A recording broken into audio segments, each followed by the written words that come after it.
leading the Institute for Integrative Health, and this is our first breakfast emporium of the new medical year. I've never quite figured out why medical years go from July to June, but there you go. So we're really honored and happy to be down here and have this presentation from the Office of Religious Life, Dean Varun Soni, in conversation with Rishi Manchanda. Did I say it right? Thank you, Rishi. This is going to be a really fascinating topic. I'll let Varun take over any other relevant introductions of the specific topic, but just from the standpoint of the Institute of Integrative Health, welcome everybody, and look forward to this next hour. Hey. Well, thank you all for being here on such a bright and sunny summer morning. Really so grateful to Mark Weigensberg for his vision, his direction, his leadership in making the Integrative Medical Institute possible here at USC. And of course to Q for all of our hard work in organizing everything, supporting it logistically, etc. So let's just hear it for Mark and Q.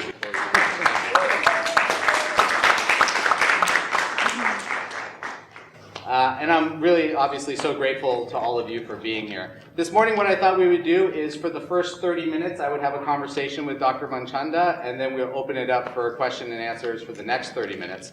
And I'm really honored to be able to host Rishi today. Rishi is one of my oldest and dearest friends. I first met him when we were college students. When he was 18, I knew at that point he was going to do great things, and he has not disappointed. We were undergraduates together at Tufts University, and at Tufts he got his BA, then he went on to do his Master's in Public Health there, and he also got his MD there. And he became the first Med Peds resident ever at the UCLA School of Medicine, but we'll forgive him for his UCLA affiliation. And he's had a really remarkable career in public health. He spent a lot of time in India, in rural India, studying and understanding how healthcare is delivered at a village level. He did a lot of work in South Los Angeles. He was the architect for the South Los Angeles, the South Los Angeles Declaration of Health and Human Rights. He was the first ever director of social medicine and health equity at St. John's in South Los Angeles. He's also a professor at the Charles Drew Medical School. He currently runs he works at the VA right now, where he runs a homeless clinic providing primary care for, a clinic providing primary care for homeless veterans. He also has done tremendous work developing street medicine techniques at the Venice Family Clinic. He founded an organization called Health Begins, which is a network of sort of progressive, like-minded physicians in Los Angeles who meet regularly to talk about different methodologies for delivering healthcare. He also founded RX the Vote, which is an organization that uses clinics to register voters, and over the last few years he's helped register almost 30,000 voters. He recently released a book, his first book, I think it came out 2 weeks ago. It's an e-book, electronic book that was released by TED Books under the TED brand, and it has a stunning foreword by Paul Farmer, so anyone who loves Paul should really read the foreword and of course read the book. The book is called The Upstream Doctors, and I was really attracted to his notion of upstreamism, as I think that from a structural perspective, it really takes an integrative approach to health in ways that expand the conversation as to what actually entails integrative health. So with all that being said, please join me in welcoming to USC Dr. Rishi Manchanda. Let's just start off with the book, and I really want to focus our conversation on some of the things that come out of your book. The Upstream Doctors. What is it, an upstream physician or a doctor? First of all, thank you, and thanks to Mark, thanks to Q, and everybody here for just coming this morning. And apologies for the UCLA part of the bio. Listen, I have to contend with that too, on a daily basis. It really is a pleasure to be here. What is an upstream doctor? An upstream doctor is someone who is not only interested in looking at providing symptomatic relief for a patient when they come in to the exam room, but also interested in finding out the root cause of that illness that has brought that patient in. And often, as we all know, the root cause lies far outside of the clinic walls, lies not only within the genetic imprint of that individual, but in places where they live, where they work, where they eat, where they sleep. Where health begins is really the purview of the upstream doctor. And the specific role of the upstream doctor is not only to then pivot from providing symptomatic relief and then investigating the cause of their illness, but to really then engage their health system in addressing those upstream factors. So it's those three components. It's about providing relief as we need to, as we're bound to professionally, finding the cause, investigating the root cause of these illnesses and the social environment of the individual and of the community. And then lastly, organizing their clinic system to address those upstream factors. So can you talk a little bit about where does the term upstream come from? How does this work within the sort of framework of medicine? Yeah, those here may have heard this story, but it's a common parable in public health, this idea of three friends who come to a river. The way it's commonly told is a story of two friends who come to a river. People heard the story of two friends who come to a river, public health story? So my retelling of it is a little bit different, and here's how it goes. Three friends come to a river, and it's an idyllic scene. The sun is shining, the water is flowing, this is mountains off in the distance. I mean, it's ideal. And that scene is pierced by the sound of a cry of a child in the water. And they look at the water and they realize there's a child in the water drowning and floating quickly along the current. And so the three friends do what any of us would do, which is to jump in. They jump in and they successfully rescue this child, only to look up and realize that there's another child in the water. And actually, further back, they see a long line of children in the water who are desperately in need of rescuing. And over time, these three friends, they stay in the water. They do what we all would do. They continue to try to rescue these children. This is an abysmal kind of scenario. This idyllic scene has now become horrible. With a certain amount of time, there's a little bit of fatigue that sets in, right? These heroic efforts, they realize, are still, while helping those individual children, are still perhaps in vain if you think about the fact that these children are still coming. And so one of them actually decides to, I'm going to triage the situation, and goes and focuses on the children who are most at risk of drowning, who are just about to fall over the water's edge into the waterfall. And the second one, after a period of time, realizes, okay, well, let me go a little bit further up, a little bit further, and try to grab some of the branches and the twigs, some of the vines that I can find around here in this forest, and coordinate some sort of a raft, right? Take the children who are not about to drown, but just are still in need of rescue, and move them and coordinate their care and their rescue in a way that can help them out. And over time, those two friends, the one who's downstream rescuing these children who are drowning, and the second one who's coordinating care, they look up and they realize the third one is not there. Right? And they don't see their third friend, and they look up, fatigued, desperate, and they see their friend swimming far, far ahead, right, off in the distance, upstream. And while she's swimming, they see her friend grabbing children and rescuing, but she's still swimming away from where they are, where they see the need. And so they shout out, as any of us would probably do. It depends on the audience when I tell this, but insert expletive here. But they shout out, where are you going? Right? There are children to save. And the friend shouts back, I'm going to find out who or what is throwing these children in the water. In medicine, the extremist is that third person.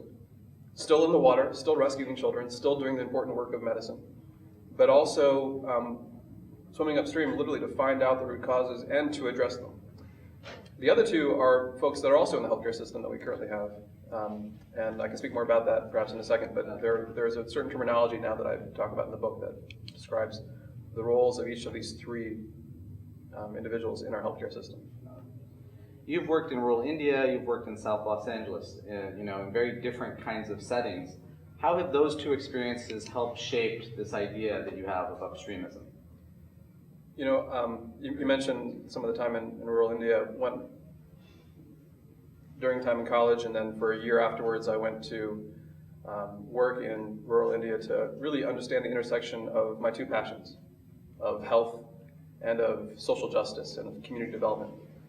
And what I found in rural villages from south of India and Kerala, where there are incredible social development indicators, as many of you know, or if you don't know, there's just places in the world that have achieved incredible social development and measured by low infant mortality rates or high literacy rates. And what was intriguing to me was the fact that they did this in the face of poverty. So I was able to just investigate the intersection of these two things. A think tank had hired me to do this work, and when I was traveling around, I came across incredible stories of communities, of individuals who were doing work that was at this intersection, and I found they were really, before I even used the term, they were the upstream role models for me. I came back inspired by specific individuals who were clinicians. There was one doctor, her name is Kashami Maitre. She's a physician up in northern India in Himachal Pradesh. It's a beautiful, idyllic setting, and she, in the mountains, streams running by. She herself she's the medical director for a large organization that serves about 30,000 individuals in the foothills of the Himalayas, and ran an organization that provided basic healthcare services to the indigenous poor in that community, but also organized women's empowerment groups. We're going into providing education to girls, and not because that was an ancillary effort, but because that was the strategy for health improvement. She was a role model for me. I came back and I, along the way, as I decided to pick up the kind of banner of medicine and the toolkit, if you will, I realized that the toolkit was going to be very biomedical, wasn't going to give me the experience that I got a glimpse of in India, but I tried to align my experiences to make sure that I was at least getting exposures to the upstream, my upstream role models. So from Paul Farmer to others, I had a chance to work with them, and those are the experiences that have kind of molded me to this day. It's what led to my career. So much of what this group is interested in is complementary and alternative medicine, Ayurveda, yoga, mind-body stress reduction, acupuncture, other forms of physical therapy, diet, exercise, etc. What role does complementary and alternative medicine play in an upstream vision of healthcare in the United States? So I think a tremendous role. I think integrative medicine has a tremendous role to play within this space. And I'll to explain it, let me take a step back and describe those three roles just for a moment. There is the upstreamist, and I think I argue in the book and in my career, in my life, that we need many more upstreamists in the healthcare system. But we also need more comprehensivists, that second person who is coordinating care in the water, right? The comprehensivist is the person who is now the primary care clinician who is part of the patient-centered medical home, this idea of the coordinator. And then, of course, we need the partialists. The partialists are the specialists who are focusing on specific disease states or providing the incredibly vital role of rescuing people when they are suffering from that trauma, from that heart attack, from that cancer. These are all vital components of the healthcare system. I see integrative medicine as really a movement that is happening has long happened in parallel with the social medicine movement, the upstreamist kind of movement. And the upstreamist movement dates back at least 200 years. Rudolf Virchow was a clinician. Virchow, the father of pathology, was also the father of social medicine, right? And over 200 years ago was actually describing the role of the social environment and making sure that healthcare actually approached that. And since then, we've had a lot of vanguards from, Flexner to Jack Geiger to Paul Farmer and others who have been talking about the social medicine movement. And in parallel, you have the integrative medicine community. I think there's two main intersection points for the integrative medicine and upstreamist conversation. One is philosophically, right, and the second is functionally. Philosophically, I think integrative medicine and the upstreamist approach share the understanding that health begins where we live, where we eat, where we sleep, et cetera. It begins in that kind of realm. I think much of what's happening in integrative medicine right now, so far, has been focused on then what do we do about it at the individual level? So how do we take that understanding and then apply it to the patient that comes in to say, let me understand your, anything from the functional medicine community that talks about the levels of nutrients in your body to, bioidentical hormones and understanding to the complementary community of traditional Chinese medicine, of ancient, therapies like Ayurveda. There's a lot of therapies that are out there, modalities, that we then bring to bear to help that individual patient, to help them restore balance and mindfulness, of course. All these things are about providing that individual ourselves, honestly, with a sense of balance. The upstreamist approach, I think, can benefit a lot from that understanding about, frankly, whatever works, right? And if it's Western or Eastern or whatever modality, that should be our metric of success. But the other thing that I would push, and I think is an intersection point for this conversation, is it enough to take an understanding, a holistic understanding, and apply it only to the individual? What does it mean to then advise an individual to live an integrated, holistic lifestyle, if only to send them back to the conditions that make them sick, without thinking about how we as a system can intervene at that level? The upstreamist is a comprehensivist, and a comprehensivist has to be an integrative person. But an integrative approach, in my opinion, has to, at some point, include a conversation about our social responsibility, and more importantly, our concrete responsibilities in the workflow of our clinics. Identify the risk factors that are driving disease, and then also connecting those patients to all sorts of therapy, from integrative complementary medicine to a community health worker who can go into the home and make sure that the mold is gone, to a legal aid partner who can go in and make sure the landlord is taking care of the housing problems. This is the expanded kind of space that both integrative medicine communities and upstreamist practitioners. What is the role of the research university? What can the research university do to sort of promote and embody an upstreamist approach, specifically in two areas? One would be research-based, which could be interdisciplinary in nature, given what upstreamism is all about. And two is in terms of medical school curriculum, like what should we be doing, how should we be engaging with medical students in terms of cultivating a sensibility towards upstreamism? Sure. One of the most difficult challenges facing any of the upstreamists for ages, and especially going forward, is the fact that we have a vicious cycle of practice and research. We don't know enough about what works when it comes to prevention and upstreamist works, so we don't do it. We don't do it, so we don't have enough to research. And this vicious cycle continues. The research university has a major role to play. It takes leadership, and it takes vision, as much as to be able to align these things, but the opportunity is definitely more there now than it ever has been before for a research university like USC or any other to start to lay out an agenda to create the Framingham for social determinants of health, right? Framingham was a seminal study to think about the risk factors that exist at the individual level. The Framingham study was seminal in thinking about heart disease, right? The risk factors for heart disease, and this huge database that existed. It's at least 50 years old right now. We're still culling information from this right now. We're still looking at ways to research and learn from this. We don't have the Framingham for the upstream kind of elements. Where's the data right now that talks about the link between where we live and where we work and where we sleep and healthcare outcomes? I think that's at a very broad level. Concretely, I mean, here at home in LA, one of the things that's really, I think, an opportunity, frankly, that I think USC should jump on right away, is the ability to actually take the incredible expertise that is out in the community and research. I think the CTSI, the Clinical Translational Science Institute, is a big part of this potentially, and has been doing part of this already, from my understanding, is to take the expertise in the community, people who are already working on the front lines in healthcare, but in other domains as well, in law, in public services, in transportation, urban planning. Take that information and start to actually ask them to inform our research agenda. That's happening a little bit right now, but we can do a lot more. I'll give you a really concrete example of what I did when I was at St. John's and what I'm doing a little bit now. When I was at St. John's, the first thing I did when I was ostensibly the lead upstreamist in the clinic was to create a small survey, put it on a SurveyMonkey, and send it out to the community stakeholders that we knew in the community. We said, asked a couple of questions that were important for me, but the most important question that I asked was, what are the social and environmental conditions that we as a clinic need to be addressing so that we can help you? This clinic is only as good as our ability to actually improve outcomes in the community, so you tell us. And the responses came back, all right, slum housing and food security. And by the way, the community itself said, we know that you're making a medical home. We think we understand what that is. Just make sure that it takes into account medical and social outcomes. So the community gave me my agenda as the upstreamist for that clinic setting, and I had to follow.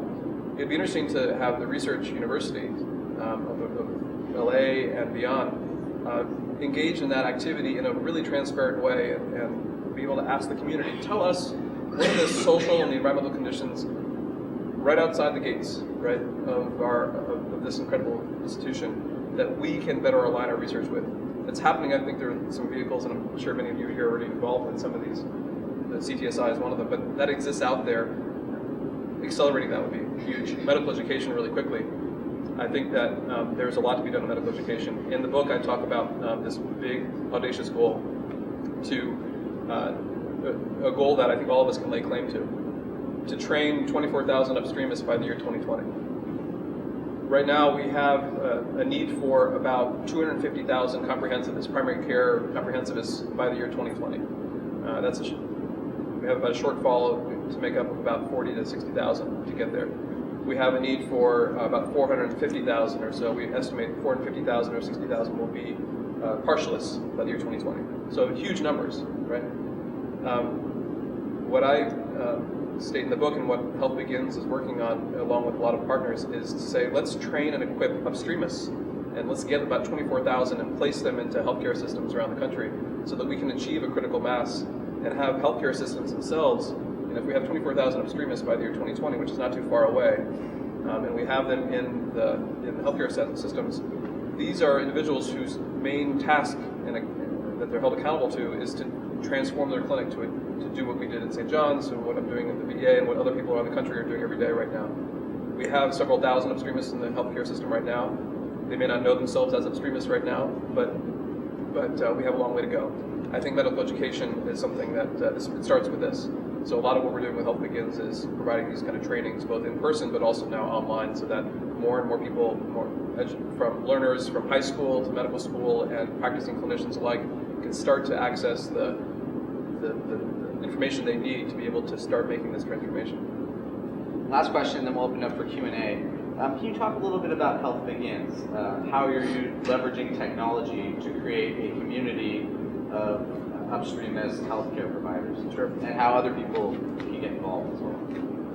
So, Health Begins may be helpful to kind of talk about just what it is and then what we're doing. Health Begins started because after a certain period of time, when the community came back and told me, for instance, when I was at St. John's to focus on housing, and St. John's been doing that work for a long time in this space, and my role was to think about how to bridge the divide between the outside and what we're doing inside.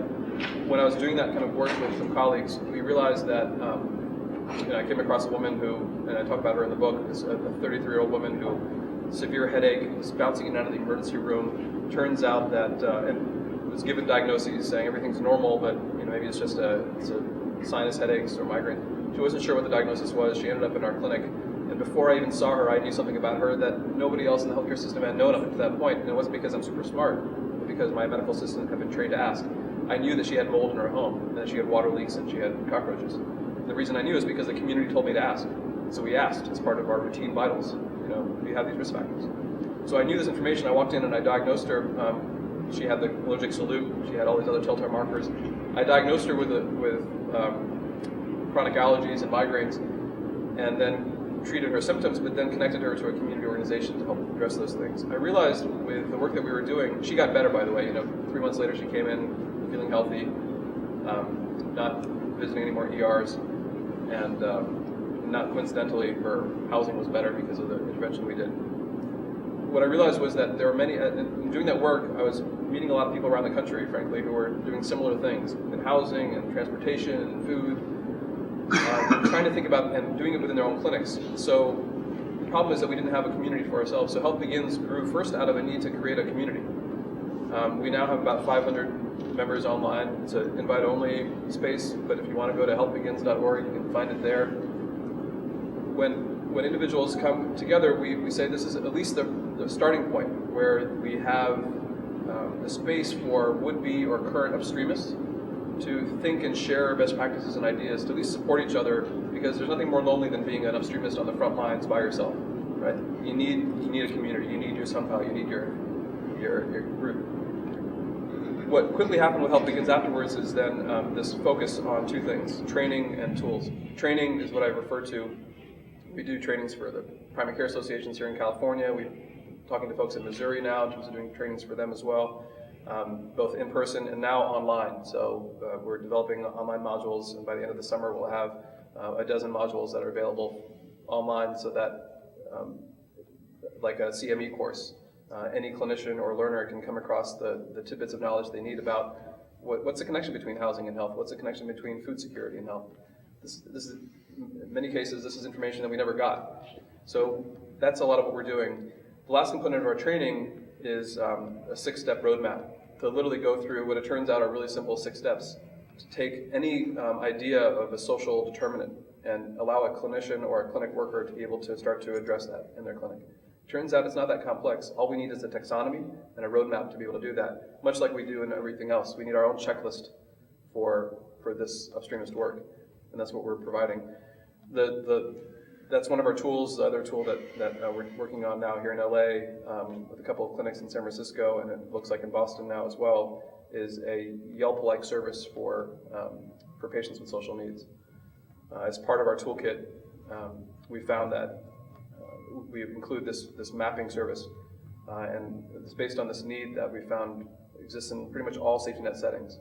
A patient will come in, social need will come up, a clinician or provider says, okay, well, I can refer you to my social worker, or here's my shoulder to cry on, I'm not sure what to do, well, here's Google, here's a binder of tattered papers, take this.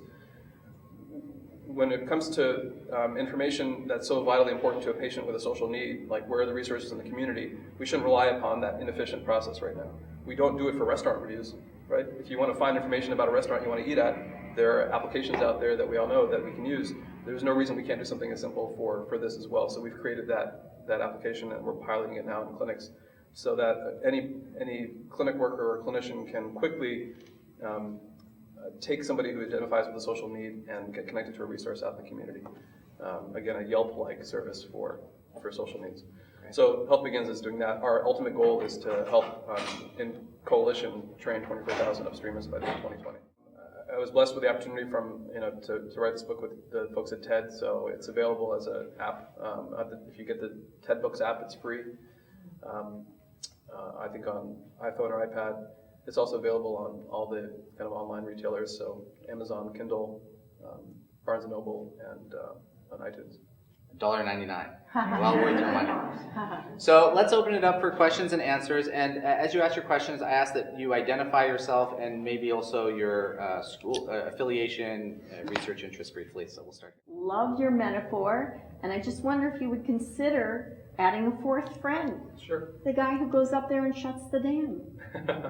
That's where the engineering and the real mindfulness. You shut the dam, you use the water, first you clean the water to make sure that everybody isn't getting sick from it, and the whole added part, and again, it needs the whole community. And the guy can't swim upstream to go do that if everybody else is pot shooting at them for not having the heart to stay and keep pulling them out of the water. That's part of the system that I, as a former English teacher in Michigan, Indiana, Illinois, Pennsylvania, New York, and LA, learned when every time I went into those systems, they just want to treat the symptoms instead of going for the root cause. And the schools in my lifetime have plunged. So, I mean, if we don't educate people, how are we ever going to get upstreamers? It's interesting. Thank you, Lynn, right? Yeah. One of my mentors and personal heroes is a guy named Joe Greer. Joe is, I think, an associate dean at a new medical school out in Florida. He founded a clinic for homeless individuals out in Miami many years ago and went on to get a lot of attention for the incredible work he was doing. He once said, what I do for a living is to manage the consequences of bad policy. Right? He's a clinician, right? I think you can probably say the same for any one of our service professions that's out there, right? Teaching, medicine, law. I think there is a certain resonance for this breakdown, the 3 or 4 part perhaps breakdown in every sector, right? Fundamentally, I think that in any profession, and I know for sure in medicine, perhaps this is the case in others, but I know for sure in medicine, we have these types of roles that we play, the partialist, the comprehensivist, and the upstreamist. First of all, I think just having that understanding is something that I hope is a contribution to be able to at least have people who see themselves, as an upstreamist say, okay, that's who I am. I want to be that. But we have these roles that are out there. Some of them are recognized and funded and reimbursed, and whether through incentives that are perverse or aligned, the work is happening. So, and some of it is not. But those are the roles that are out there. At the same time, you have the philosophical bent. So many of us are philosophically, maybe philosophically we're upstreamists, but we're working as partialists. Philosophically, we're comprehensivists, but we're working as partialists. Or maybe we're partialists philosophically, and we're asked to work as comprehensivists, right? I think there's a lot of the matrix here between those that and then you can't sleep at night. Right, exactly. And I think the can't sleep at night part of it, Lynn, is due to the dissonance, right? When you have in any service profession, especially in medicine right now, a large group, I think it's large enough to be called a critical mass at this point, of individuals in medicine right now who are upstreamists at heart, but can only function as partialists or even as comprehensivists. That creates a dissonance.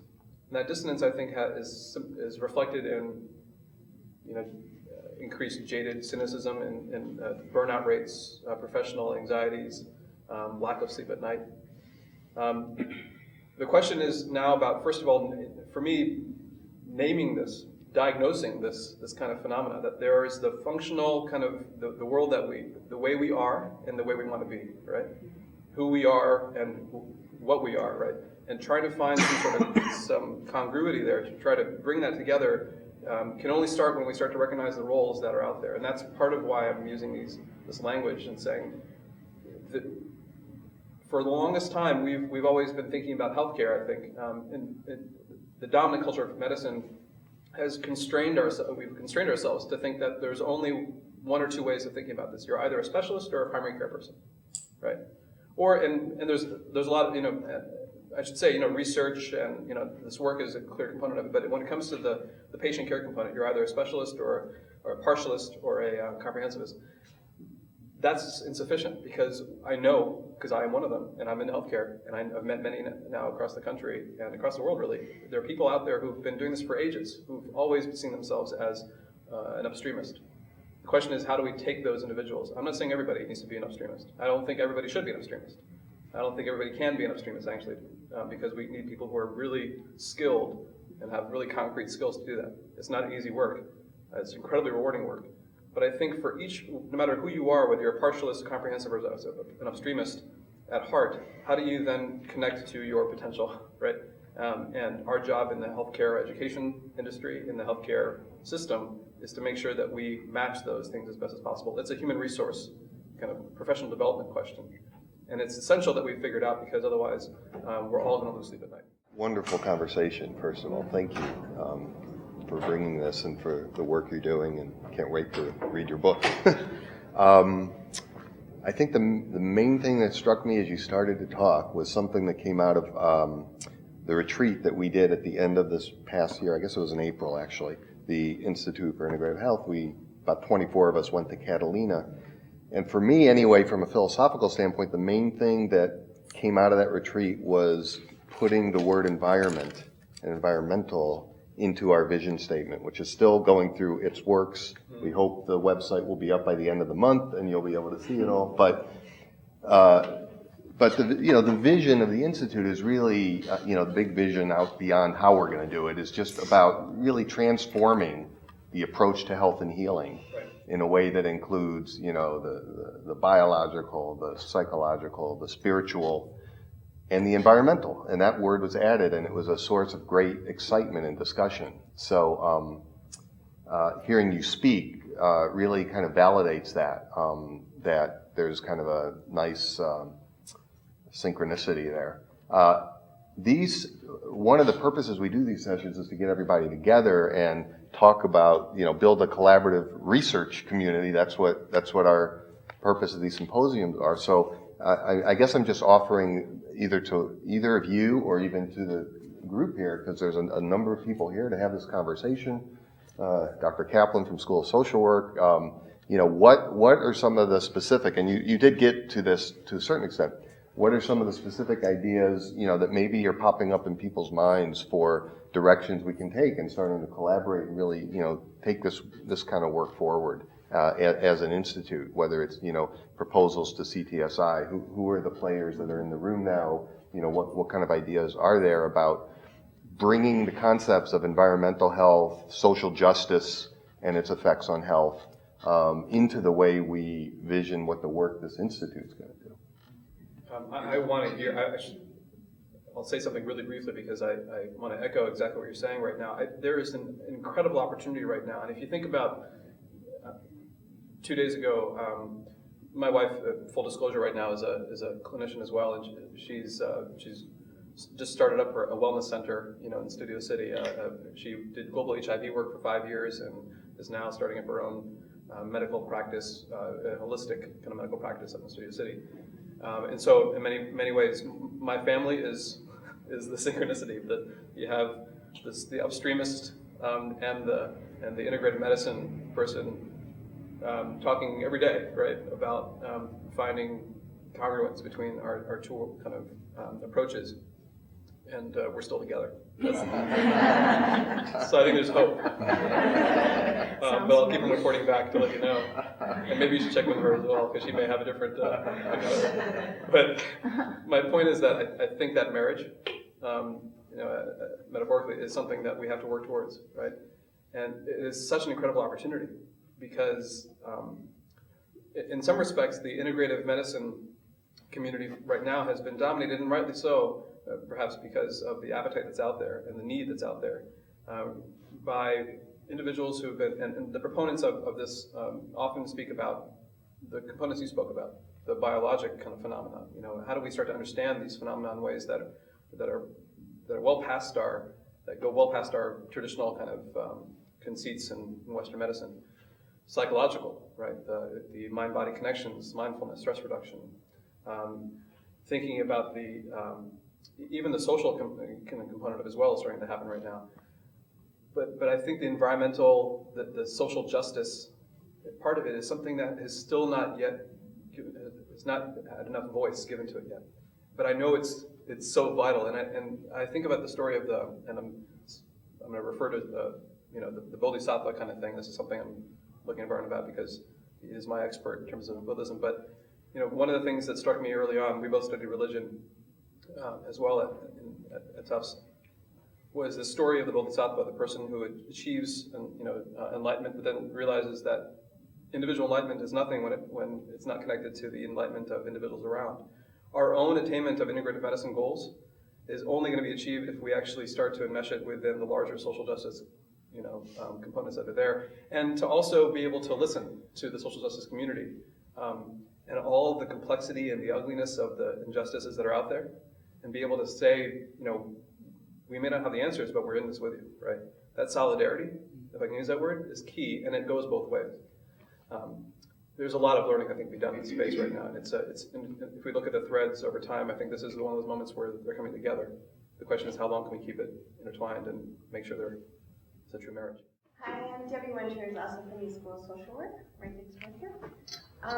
And I really love what you were talking about in terms of, well, my interest is prevention and early intervention. I think prevention research is really difficult because in terms of funding, Right. How do you fund prevention? But that's really where I see so much opportunity and change. I do a lot of work placing students in schools and working with young children and families. So it just seems so important to really, start with a different philosophy, supporting families early on. But do you have any, I think that is just so tough in terms of how do you talk about prevention, before things happen. We know about health, we know about nutrition, we know about environment, but really, to highlight that in terms of really getting people on board to say, we can save so much money if we intervene early on. The question of how to talk about prevention is something that I stay up at night a lot thinking about, right? Here's the answer that I've come up with so far, and it's an answer that's been tailored to the community that I work in. It's the community that perhaps we're all in, which is healthcare. the story I told of that woman who came in with the headaches and had been in the healthcare system, she had been through primary care enterprises and then through the ER several times. She had in the process, I think in the book I talk about this, she had CAT scans, spinal taps, and faced a bill from, just one of her visits had a bill of $1,200, which was several $100s more than her monthly rent, right? So when she saw me, she was not only still sick, which is an important point to mention, right? She'd gone through the healthcare system and she was still sick, but she was sicker. Because now she was exasperated and frustrated. The point I make when I talk about that story is to pivot and say, our standard of care is not good enough. Well, we have come to accept a standard of care in medicine right now. If it's that, we're not there. But there is a better standard of care that's out there. And the reason I say that use these frames of the standard of care is because that's the world that I inhabit, that we inhabit, right? I think in healthcare specifically, there is so much that is tied to our sense of this always evolving set of what's the standard of care and how do I make sure that my professional duties align with that standard of care. I think for a long time, public health and prevention, in some ways self-evident notions, right? Self-evident principles that we should all support have been left out of that debate or left out of the question of what defines the operating standard of care. I use this language intentionally to say there's a certain degree of professional outrage that we should have. Because if we accept that phenomena of that woman who bounces in and out of the emergency rooms and ends up coming into a clinic system, only to end up being diagnosed with a problem that starts in her home and that could be prevented with that work, that's the better standard of care.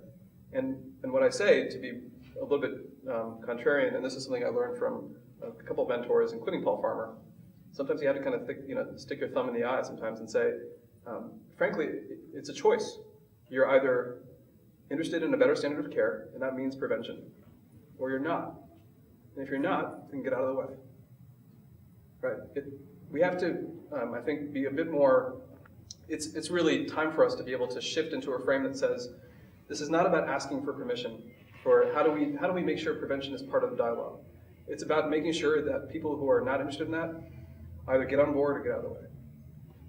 That's an important kind of shift psychologically because, and it requires a certain degree of, chutzpah, right? As well as a certain degree of groundedness and lived experience of taking care of patients so you can call up on your mind and be able to say, the reason that I know this is a better standard, there's a better standard of care that's out there and that prevention works is because of her or him or this story. And by the way, the data that's also out there that we do have, even though it's been sparse compared to biomedical kind of literature and research, we do have vast amounts of information now that's coming out. Social determinants of health, research community has sprung up in a major way in the past decade and 2 decades especially. So, and there's a lot of resources that are out there, and that I'd encourage you guys to find through any one of the channels, whether it's through Health Begins or through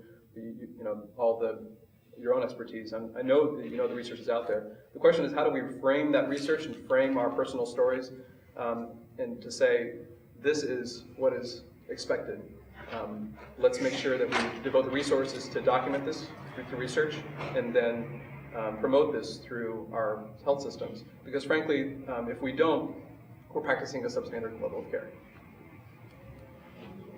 That's my answer in terms of how it works so far. I'm not sure if it's successful, but I'll try. I'm Jeffrey Gold at Children's Hospital, and I direct our pediatric pain management clinic, and we launched an integrative medicine program about 5 years ago, which was really exciting.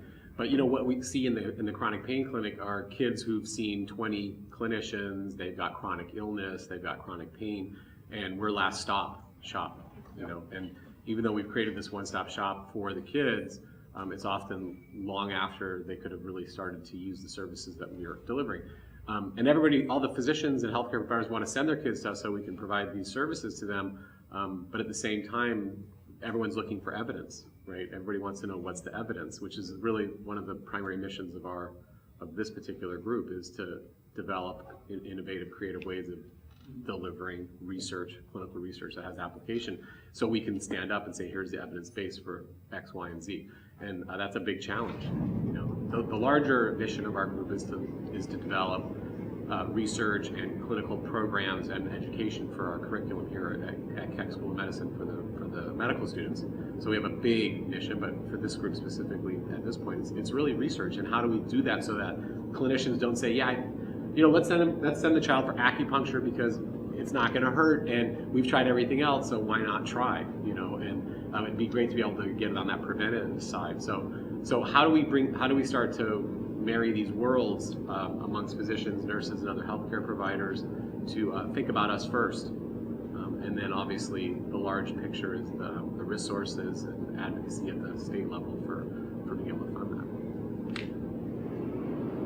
that. Jeffrey, yeah. One of the reasons that resonates so much with me, your story about the chronic pain clinic, and I want to visit if it's okay at some point. I'd love to. My patients clinically, I spend part of my time taking care of homeless veterans, and it's involved in creating this clinic at the VA for homeless veterans. And as you can imagine, this is a patient population that has an incredible amount of substance use, mental health, physical health manifestations, as well as just social disorder manifest in their lives. Right. The very definition of what brings them into my clinic is their homelessness, and that is the defining characteristic of why they're so sick. Which is also part of the reason that I'm going to pivot to this point. One of the things that happens, chronic pain is a lot of what we deal with. So there's a lot of work about how to make sure that the work we're doing as upstreamist philosophically, but partialists in terms of our work, right? Taking care of folks who've now fallen most downstream. As you said, 20 clinicians. But the homeless veterans I care for, they've gone through touch points with healthcare systems and military. I mean, they've gone through a lot of services, and yet they're still kind of suffering. One of the important opportunities there is how do we best manage the consequences of bad policy, right? So there's a lot of work to be done to make sure that we're doing a better job. And I think by definition, and you're speaking to it so well, the only way to make it work for the patients who are most complex and most sick and highest cost for the system is to coordinate, right? Is to work in an integrative team. It's all the things that we know that require a little bit of a shift with this team-based approach, about having several different groups of experts come together at the same time and wrap around that care, communicate, all these skills that frankly hadn't been incentivized or trained in the healthcare system because of the fee-for-service kind of model and all the other historical kind of trends we've seen. So part one of my thought is that it's important for us to continue to research and document and celebrate the innovations that are found in best providing care for the people who most need it downstream, right?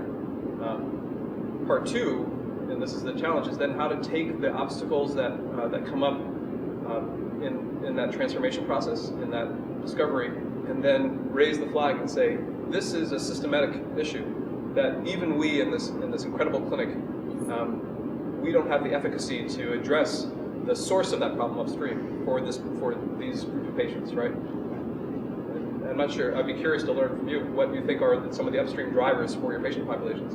But the question then becomes, is it possible to take that experience and as part of the research, to not only research what's the best evidence of what works downstream, what's the best evidence of how to work downstream, but then what's the best way to document the evidence of why these guys are here, and how do we communicate that to our referral systems, our colleagues in the healthcare system, so that family practice clinician or that social worker or that or even that land use transportation guy, are aware of the fact that those policy choices, those practice decisions are gonna, are intervention points, so that they don't end up treating patients that we can intervene at, so we can better serve these guys, right? So that's a big component of what I think happens for anybody who's, as you are, and perhaps many people here. If you're a service provider like I am, who's deeply enmeshed in taking care of the sickest of the sick, the incredible opportunity that's there, and I think the privilege that we have is the ability to take that experience, do all frankly the work that we have to do, which is to do the research, make the quality better, but then also surface the transformational obstacles that we've hit. Because if we don't do that, then we'll always be, you're going to be inundated with patients, and that might be a good thing for the clinic just to take care of, but frankly, in the long haul, it's probably not something that we're all interested in to have. We want to make sure that we minimize the flow of patients who are coming in to any one of our downstream clinics. We have time for maybe one more question, and then Rishi may have time to stick around afterwards to meet with people individually. Let's. Hi, I'm Pam Charlo. I'm a pharmacist at Santa Monica Homeopathic Pharmacy. Thank you so much for this conversation. Just the fact that it's a conversation speaks a lot. Since you're so involved in the languaging, and I've really been listening to how you've been saying it, I refer to myself as an integrative pharmacist. Not preferring drugs, not preferring herbs, not preferring vitamins, even though we make our money by selling vitamins and herbs. People don't always know what I mean by integrative. And also, there's a new book out, and he wrote an article in the LA Times on Sunday, again, New York Times last month, really smashing the idea of integrative medicine, that it's meaningless. And I really would like a word that makes sense to people so that they understand that I'm looking at medicines that work, whether they've been proven in controlled studies or not, that it has outcome of value. Do you have any, integrative pharmacist means nothing to most people, but it best describes what I do. That's a great question. I think one of the important things that I would say, I'd want to kind of see, this is the way I operate in thinking about this, it's so important to think about the opportunity that the language provides for a conversation. And I think that your terminology, you develop in part because of the response to your need to be able to lay claim to your identity in your work, right? And so I wouldn't discard it. I haven't read the articles you referred to in the LA Times and the New York Times. I'm not sure who you're speaking about specifically, but I don't think, even if there is somebody out there who doesn't like the language in the way that word, it's a different context and a different environment, and whether there's validity in what the argument somebody else says or not, the question is how do you use it then as a functional foot in the door, right, to be able to engage the person that you're helping across the desk, right, in that conversation. So that's a long way of saying I don't know what the right answer is. But I will tell you what I do in the clinic. I started doing this in South Central, and I still do it to this day. And I do it actually not only for my patients, but in groups like this. So I start out functionally in our clinic, a medical assistant who asked that woman about her headaches, right, that I spoke about, also asked a question that we had kind of piloted in our clinic and that everybody seemed to like, which was not only what's your chief complaint, why are you here today? But I also asked them to start asking, when I say health, what's the one word that comes to mind? And I asked my medical assistants to ask that question and then to put down the answer. That allowed me to kind of walk in the door and say, and I forget what her response was, but the answers that we would get whenever I walked in the door was, I'd see the piece of paper as a chief complaint, a headache or cough, cold, or abdominal pain, or whatever it was, but I'd also see bananas, oatmeal, or a family, life, well-being, doctor, all these words that would come up in response to that question. What's the one word, when I say health, what's the one word that comes to mind? And I think the reason I tried that out was because I wanted to at least take the 12 minutes that I had with each patient and humanize it. Instead of walking in and saying, hello, headache, right? Being able to say, you said bananas. That's interesting. Why? 30 seconds of doing that created an incredible insight into who they were. 30 seconds, right? All the social intelligence skills, emotional intelligence that we kind of bank upon, it allowed that to come out in full scope and that establish a therapeutic bond that made the efficacy of the effectiveness increase exponentially, right? Because now somebody who I'm meeting for the first time, or frankly that I've known for a long time, is now saying, "Oh, this person's asking, I'm engaged in a conversation. The wall comes down a little bit, and now I'm starting to dialogue." I don't know what the right phrase is to describe yourself, but I think that suggestion would be to start thinking about ways to systematize that question, so that you ask people, "What does integrative mean to you?" and ask them to actually give an answer. The ability to kind of flip the question that you have right now into a question that engages people in dialogue is my recommendation, right? Take that same conundrum and then turn it back into a method of engagement. So, what is an integrative pharmacist? If I said integrative pharmacist, what would that mean to you, Mrs. So-and-so? And have her start to engage in dialogue, because that's where the learning is. The language is not so important as much as the opportunity it creates. Let's do one more question. I actually have a question and some comment. Okay, comments. Thank you for this wonderful opportunity. for this conversation. My name is Sylvia Costa, and I just wanted to make a brief comment on the Office of Research to the points that were brought up about funding and research and how difficult it is. There are a lot of internal grants that USC has that my office manages in terms of providing opportunities for the faculty to gather preliminary data. We also offer a lot of services in helping you with the grants. Please feel free to contact me at any time if there's anything that I can do in terms of assisting with funding, identifying grants, or even helping with the grants. Please know that my door is always open. You can contact me at any time. Thank you. And I have the cards. Maybe, Mark, would you like the last word, or? Okay, I'll take the last word and actually just comment back to Pam. I think I understand what you're saying, and in a way it's almost like if you choose a certain language, and the community of integrative medicine, went through complementary medicine, alternative medicine, what do we call this? And integrative medicine now seems to be taking to the fore, where we're not saying we're really something to do other than that. It's that there's value in Western and allopathic medicine, and there's value in a medicine that focuses on social justice and building community.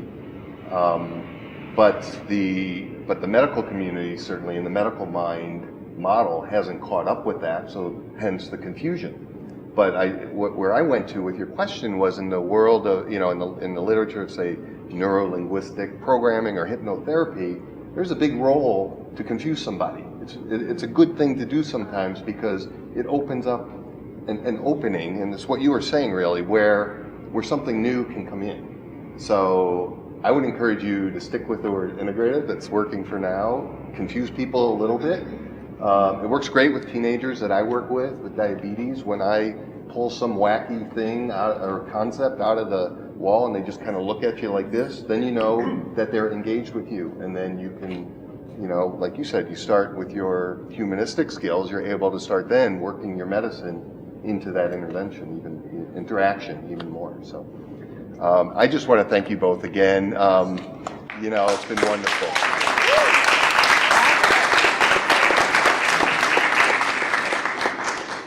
Thank you, everyone. Please check out his book, The Upstream Doctors, available on TED. And I think he probably has a few minutes to stick around and meet with everyone. Look forward to seeing everyone again soon. Thank you. Take care.